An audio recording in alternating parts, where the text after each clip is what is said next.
Hello everyone, finally মই room আহি পালোহি ডিউটিৰ পৰা আৰু ফ্ৰেছ হৈ ললো যেহেতু শাক-পাচলি বনাব লাগিব আৰু ভণ্টি আৰু ভাইটিয়ে ধুনীয়াকৈ শাক-পাচলি কুটি থৈ দিছে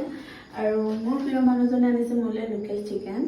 আজি ধুনীয়াকৈ লোকেল চিকেনৰ লগত খাম কলডিল এফালে দেখিছে না ধুনীয়াকৈ ভণ্টি আৰু ভাইটিয়ে কাটি থৈ দিছে শাক-পাচলি যেহেতু মই ডিউটিৰ পৰা দেৰিকৈ আহোঁ